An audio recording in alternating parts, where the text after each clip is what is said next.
ரசிகனாக இருந்து அதை ரசித்து அந்த டான்ஸை ரசித்து அவர்கள் புலங்காய் இதை அடைஞ்சு வீட்டிலேருந்து காசு தூக்கிட்டு போய் ஏதோ ஒன்று கொடுத்து டிக்கெட் எடுத்து பார்க்குறான் ஒரு நடிகருடைய படத்தை.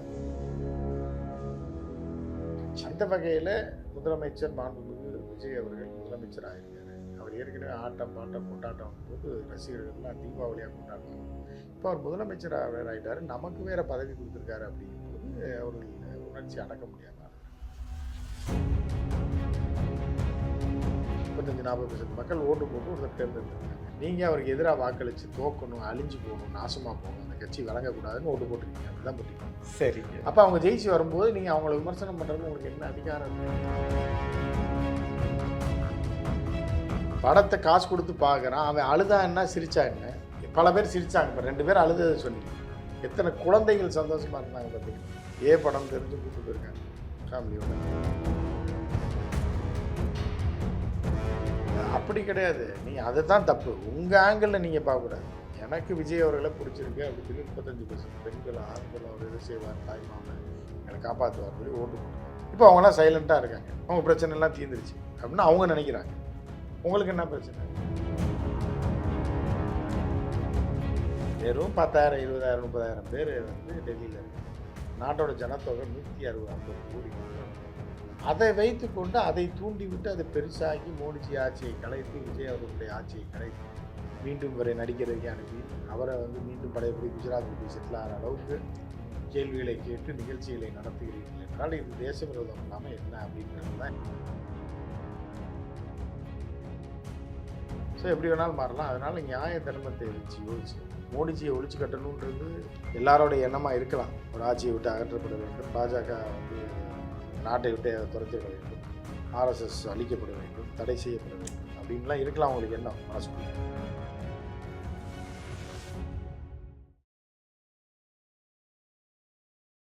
போர்வைக்கால அட்டகாச ஆடியோ ஆஃபர் ஸ்டார்ட் ஆகிருச்சு. போர்வைக்கால பொருட்கள் வாங்கி 1 கோடி மதிப்புள்ள கிஃப்ட்ஸ் வின் பண்ண வாய்ப்பை பெறுங்க. உலக தமிழர்களுக்கு வணக்கம். இன்றைய நிகழ்வில் நம்மோடு மூத்த பத்திரிகையாளர் திரு உமாபதி அவர்கள் இணைக்கிறார்கள். சார் வணக்கம். சார் வணக்கம். ஜனநாயகன் படம் வெளியீடு, அதைத் தொடர்ந்து அமைச்சர்கள் மந்திரிகள் படத்திற்கு போகிற காட்சியை நம்ம பார்க்குறோம் ஊடகங்களில். கண்ணீர் விட்டு அழுகிறாங்க படத்தை பார்த்துட்டு. அந்த நெஞ்சை உருக்கும் இந்த படத்தை பார்க்கும்போது உங்களுக்கு எப்படி இருக்கு? திரையில ஒரு படம் ஓடுது, சீட்டில் ஒரு படம். அந்த படத்தை பார்க்கவே இல்லையே. இல்லை, சீட்டில் ஓடுற இந்த படத்தை பார்த்தீங்களா? எந்த சீட்டில் ஓடுற? நம்ம சீட்டில் உட்காந்துட்டு இங்கே அழுகுறது, கண்ணீர் வடிக்கிறது. அதாவது மனிதன் உணர்ச்சிக்கு அடிமைப்பட்டான். ஆமாம். மனிதன் உணர்வுகளால் உருவானது தான் ஒரு உருவமே. கேட்பாங்க கல்லா இல்லை இதே காமம்ன்ற அந்த உணர்வு இருக்குல்ல, அந்த உணர்வின் அடிப்படையில் தான் ஒரு குழந்தையே பிறகுது. அப்போ அதோட அடிப்படையே உணர்ச்சிகளின் அடிப்படையில் தான் ஒரு மனிதன் பிறக்கிறான், வாழ்கிறான், உணர்ச்சியின் அடிப்படையில் சாகிறான், ஆன்றான், செத்துறான். அது ஒரு உணர்ச்சி தான். மோடிஜி ஆட்சியை கவுக்கிறதுக்கு 10,000 பேர் கூட்டிட்டானா அப்படின்னு நெஞ்சு அடைச்சு செத்துறான். அது உணர்ச்சி தான். அதே மாதிரி இப்படி இருக்கும்போது என்னன்னா அதில் அவனுக்கு பலன் வேற கிடைக்குதுன்னு வைங்க, தப்புன்னு செத்துருவான். சில பேருக்கு தம்பி உங்களுக்கு லாட்டரியில் 10 கோடி என்னது அப்படி செத்துருவான். இப்படி நல்லதுக்கு சாகிற வேறங்க. அதனால இந்த உலகம் உணர்வுகளால் இயங்குது. அறிவால் இயங்குறவர்கள் 5% தான், 7% தான் அறிவுபூர்வமாக இயங்குறோம். சரி, உணர்வுபூர்வமாக இயங்குறவர்கள் தான் அதிகமாக இருக்காங்க. அப்போ அவர்களுக்கு கண்ணா 2 லட்டு திங்க ஆசையா அப்படின்னா, 1 லட்டு திங்கிறதுக்கு ஆசைப்படுவாங்க, 2 திங்க ஆசையா அப்படின்னோடனே அப்படிங்கும் போது அவர்களுக்கு ஒரு ரசிகனாக இருக்காங்க. ரசிகனாக இருந்து அதை ரசித்து அந்த டான்ஸை ரசித்து அவர்கள் புலங்காய் இதை அடைஞ்சு வீட்டிலேருந்து காசு தூக்கிட்டு போய் ஏதோ ஒன்று கொடுத்து டிக்கெட் எடுத்து பார்க்குறான் ஒரு நடிகருடைய படத்தை பார்த்து சந்தோஷப்படும் போது அவனுக்கு பதவியும் கொடுத்து. இந்த எஸ்.ஜே. சூர்யா ஒரு படத்தை சொல்லுவார், ஒரு பொம்மை கடையில் வேலைக்கு சேர்த்து விட்டாங்க. சேர்த்து விட்டோடனே அதாவது எஸ்.ஜே. சூர்யாவுக்கு வயசு ஆள் 25 வயசு, மனசு 10 வயசு குழந்தை மாதிரி இருக்குது, 8 வயசு மாதிரி இருக்குது. இப்போ பொம்மை கடையில் வேலைக்கு சேர்த்துருவாங்க. சேர்த்தோடனே ஜாலியாக விளையாண்டுட்டு இருந்துட்டு, ஏங்க இந்த வேலைக்கு சம்பளம் வேறு தரேன்னு சொன்னாங்களே, யாருங்க அவர் அப்படின்னு கேட்பாங்க. பொம்மைகளோட விளையாண்டுட்டு இருக்கிறதே பெருசு, இது சம்பளம் வேறு ஒருத்தர் தரேன்னாரு, யாருங்க அவருன்னு கேட்பாங்க. அந்த மாதிரி சில நடிகர்கள் வந்துடுறாங்க, அவரோட ரசிகர்கள் அதை பார்த்து சந்தோஷப்படுறாங்க. நம்ம இது மாதிரி கூமாப்பட்டி மாதிரி என்னங்க அப்படின்னு சொல்லிக்கிறாங்க, என்ன நடிப்புங்க, என்ன ஆட்டங்க அப்படிங்கும்போது அவனே கூப்பிட்டு கையில் ஒரு 10 லட்ச ரூபாய் செலவு கொடுத்து உனக்கு பதவியும் தரேன் என்ன இன்னும் கூவ ஆரம்பிச்சிடுவாங்க. ஸோ அப்படி வந்து உணர்வுபூர்வமாக படைக்கப்பட்ட மனிதர்கள் எல்லா இடத்துலையும் அப்படி தான் இருப்பாங்க. அந்த வகையில் முதலமைச்சர் மாண்புமிகு விஜய் அவர்கள் முதலமைச்சர் ஆகியிருக்காரு. அவர் ஏற்கனவே ஆட்டம் பாட்டம் கொண்டாட்டம் போது ரசிகர்கள்லாம் தீபாவளியாக கொண்டாடுவாங்க. இப்போ அவர் முதலமைச்சராக வேறு ஆகிட்டார், நமக்கு வேறு பதவி கொடுத்துருக்காரு. அப்படிங்கும்போது அவர்கள் உணர்ச்சி அடக்க முடியாமல் அழுகிறாங்க. இதில் உங்களுக்கு என்ன பிரச்சனை? இல்லைண்ணா, காசு அவன் காசு. எஸ், கேட்டால் வீட்டில் அப்பாட்ட திருடிட்டு வந்துட்டான், அம்மா உண்டியலில் உடச்சிட்டு வந்துட்டான்னு சொல்லுவீங்க. அது அவங்க வீட்டு உண்டியல் உடச்சிட்டு வரான், தாலி அவங்க வீட்டு தாலியை அடகு வைக்கிறான், இல்லை வட்டிக்கு வாங்குறான். அவனை தான் வட்டிக்காரன் கேட்க போகிறான். அவன் வந்து ஒரு 300 டிக்கெட் 1000 ரூபா கொடுத்து வாங்கி படம் பார்க்குறான், சந்தோஷப்படுறான், அழுகிறான். அதில் உங்களுக்கு என்ன பிரச்சனைன்றது தான் எனக்கு தெரியும். இல்லை, வாக்களித்து இந்த எம்எல்ஏக்களை, இந்த அமைச்சரை இந்த மக்கள் வாக்களித்து தன் பிரச்சனையை தீர்ப்பார்னு நம்பிக்கையாக கொண்டு வந்திருக்காங்க. அப்படி யார் உங்கள்கிட்ட சொன்னாங்க? யாராவது சொன்னாங்களா உங்கள்கிட்ட பிரச்சனையை தீர்ப்பாரு நான் ஓட்டு? அதுதானே மக்கள் பணி தானே அமைச்சர். உங்களை பற்றி யாருங்க கவலை இருக்கு?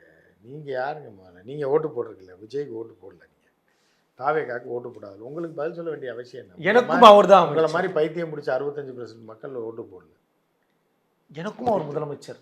உங்களுக்கு இருக்கலாங்க, எனக்கும் அவர் தான் அமைச்சர்.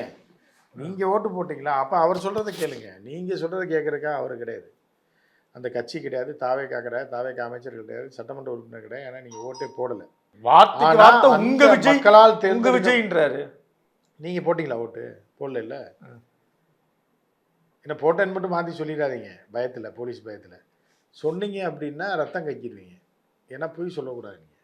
ஸோ நீங்கள் போடலை. அப்போ வந்து நீங்கள் ஒருத்தருக்கு ஓட்டு போடலை. இப்போ அவர் சொல்கிறத நீங்கள் கேளுங்க.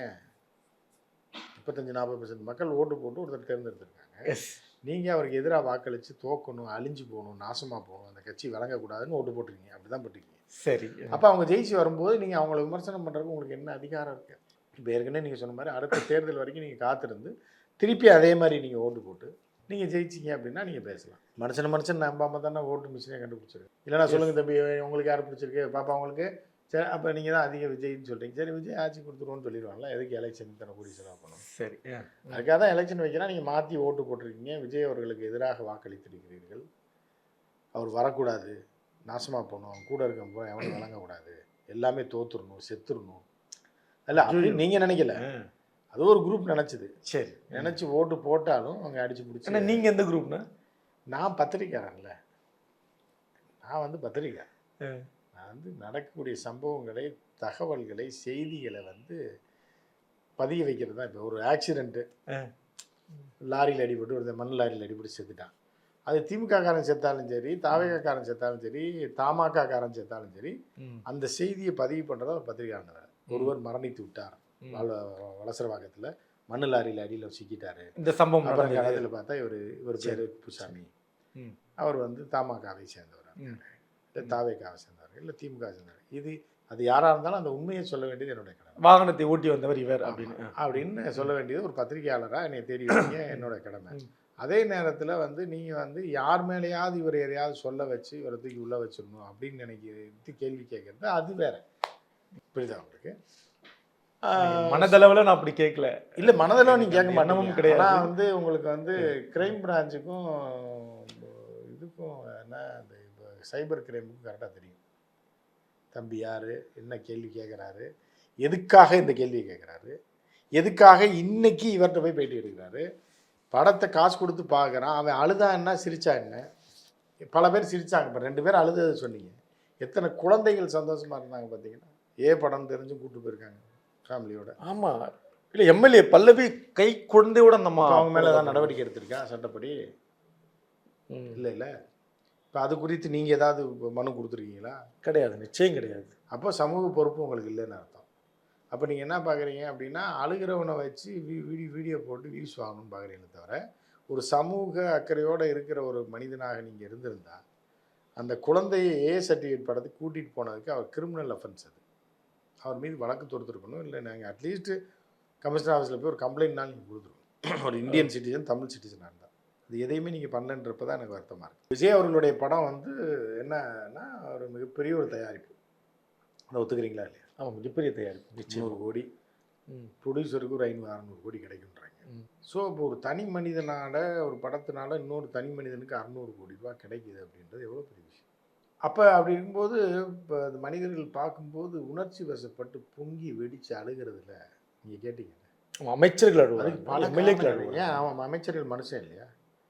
இப்போ வேலை நீங்கள் ஜெயிச்சு ஒருத்தர் எம்எல்ஏ மினிஸ்டர் ஆகிட்டாரு அப்படின்னாரு அவர் சார், அதாவது மிருகமாக மாறிடுவார். இன்னைக்கு எவ்வளவு பெரிய போராட்டம் நடந்துட்டு இருக்கு, நடந்துட்டு இந்தியா அளவுல பேசு அது பொருளாக நடந்துட்டு இந்தியா அளவில் 150 இளைஞர்கள் ஒன்று திரண்டு நிக்கிறாங்க. இதுதான் நீங்க அரசுக்கு நம்ம எதிராக, பார்க்கிறோம். மத்திய அரசுக்கு எதிராகவும் இந்த தேசத்துக்கு எதிராகவும் தூண்டி விடுறதுன்னு அர்த்தம்.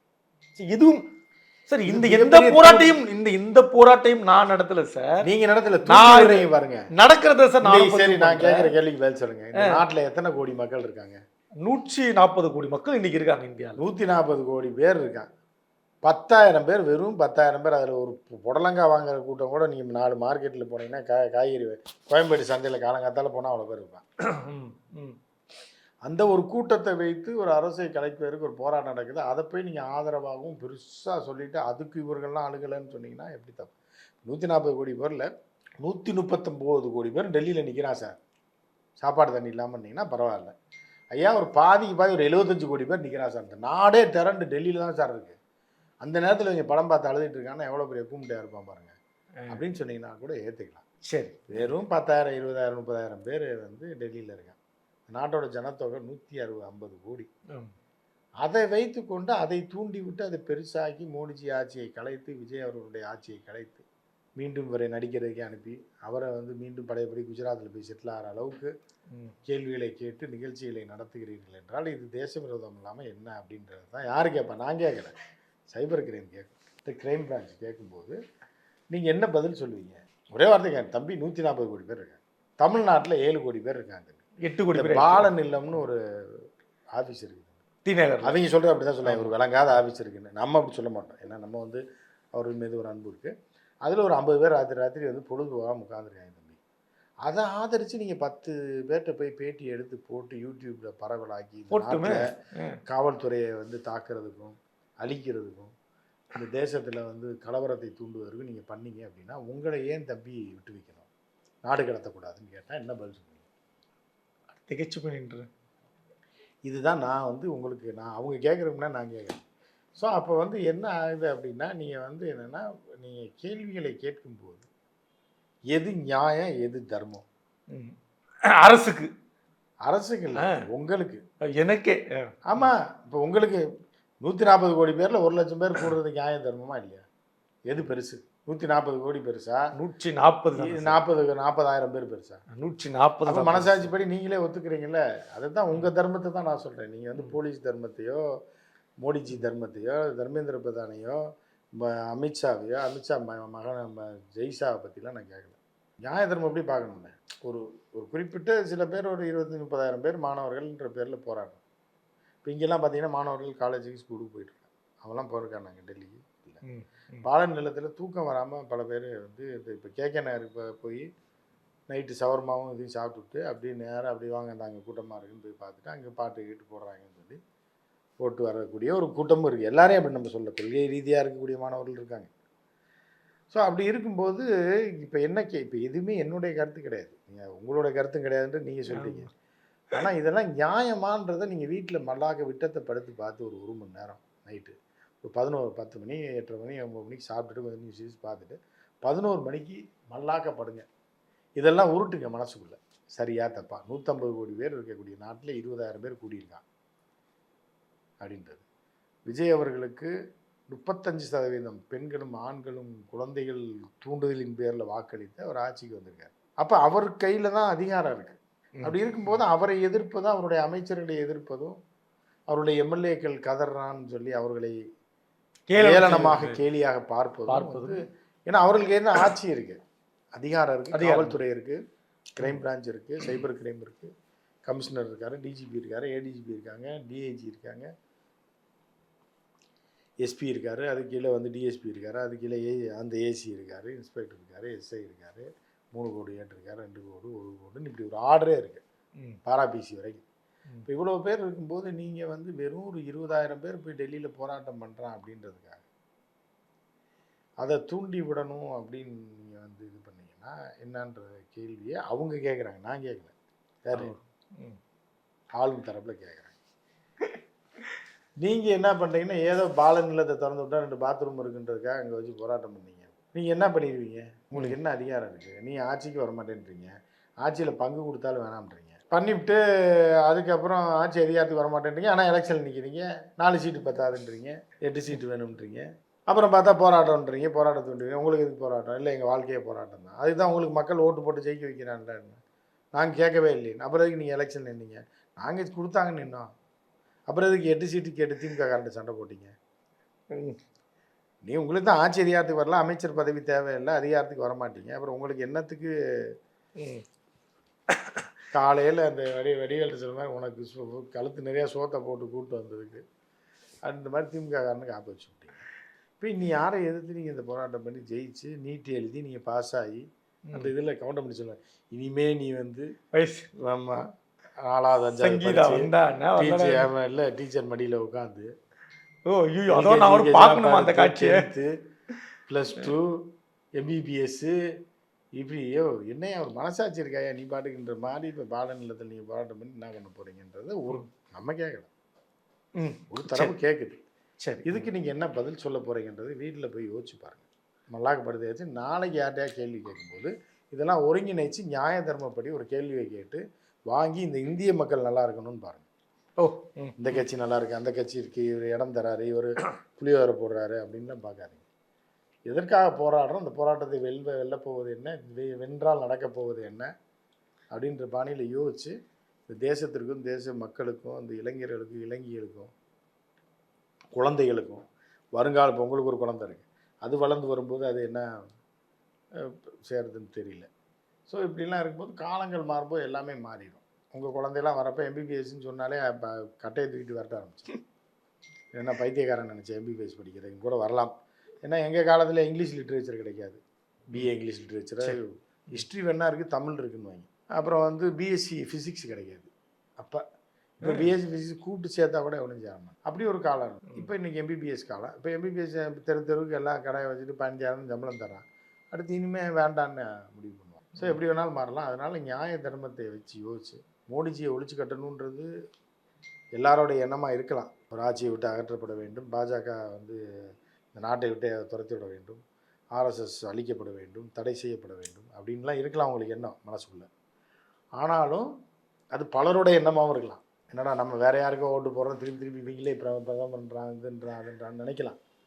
ஆனால் நியாய தர்மப்படி யோசித்து இந்த போராட்டங்களை வந்து அதை பற்றி நீங்கள் ஆய்வு செய்து இது யார், இதுக்கு பின்னாடி யார், இதுக்கு என்ன பண்ணுறா, அதுக்கு என்ன பண்ணா, இருக்கணுமா வேண்டாமா அப்படின்னு ஒரு இதுக்கு அவங்க வந்திருக்காங்க. இப்போ நம்மளை பொறுத்தளவுக்கு என்ன அப்படின்னா, இப்போ ஒரு ஆட்சி மாற்றம் ஏற்படுத்துறது நல்லா தானே இருக்கும். அந்த மாதிரி தான் இப்போ சனிக்கிழமை வெள்ளிக்கிழமை யாவது ஒருத்தர் வராரு, சார் அப்படியே காரை எடுத்துகிட்டு அப்படியே பாண்டிச்சேரி போயிட்டு நைட்டு ஸ்டார் ஹோட்டலில் ஒரு ரூம் போடுறேன் சார், அப்படி சும்மா ஒரு லைட்டாக ஒரு பீரை சாப்பிட்டு ஒரு பப் இருக்குது அப்படி சும்மா ஒரு பொழுது போய்கிட்டு ஞாயிற்றுக்கிழமை ஸ்டே பண்ணி திங்கக்கிழமை வந்துடலான்னு கூப்பிட்டா போவீங்களா இல்லையா? கட்டாயம். அந்த மாதிரி டெல்லியில் ஆட்சி மாற்றம் ஏற்படுது, இவர் மாறிட்டார், இவர் பிரதமர் ஆகிட்டார் அப்படிங்கும்போது ரைட் நம்ம ஓகே அப்படிங்களா சரி ரொம்ப சந்தோஷங்க அப்படின்னு நினைப்போம்ல. இல்லை இதே தாங்க இருக்குது தோது அப்படியா சரி ரைட்டு விதி விடுங்க இப்படின்ற மனநிலையில் தான் நம்ம இருக்கணும். அதை விட்டுட்டு உங்களை மாற்றணும், கொல்லணும், அடிக்கணும், அமைச்சர்கள் பொறுப்போடு நடந்துக்கணும் மக்கள் இது அது இது தப்பு. உங்களுக்கு அந்த அதிகாரமே கிடையாது. நீங்கள் ஓட்டு முகத்தில் அமைச்சர்கள் போய் உட்காந்துட்டு அப்படி கிடையாது. நீங்கள் அதுதான் தப்பு. உங்கள் ஆங்கிளில் நீங்கள் பார்க்கக்கூடாது. எனக்கு விஜய் அவர்களை பிடிச்சிருக்கு அப்படின்னு சொல்லி 35% பெண்களும் ஆண்களும் அவர் எது செய்வார், தாய்மாமன் எங்களை காப்பாற்றுவார் சொல்லி ஓட்டு போட்டிருக்காங்க. இப்போ அவங்களாம் சைலண்ட்டாக இருக்காங்க, அவங்க பிரச்சனைலாம் தீர்ந்துருச்சு அப்படின்னு அவங்க நினைக்கிறாங்க. உங்களுக்கு என்ன பிரச்சனை? அதானே அடுத்த தேர்தல் வரைக்கும் நீங்கள் அமைதியாக இருந்து பிரச்சாரங்களை செய்யுங்க. அந்த தேர்தலுக்கு ஒரு 6 மாதம் 8 மாதத்துக்கு முன்னாடி அந்த மாதிரி ஏதாவது பண்ணி நீங்கள் திமுக ஆதரித்து மீண்டும் ஆட்சிக்கு வர வைக்கலாம். போர்வைக்கால அட்டகாச ஆடியோ ஆஃபர் ஸ்டார்ட் ஆகிருச்சு. போர்வைக்கால பொருட்கள் வாங்கி 1 கோடி மதிப்புள்ள கிஃப்ட்ஸ் வின் பண்ண வாய்ப்பை பெறுங்க.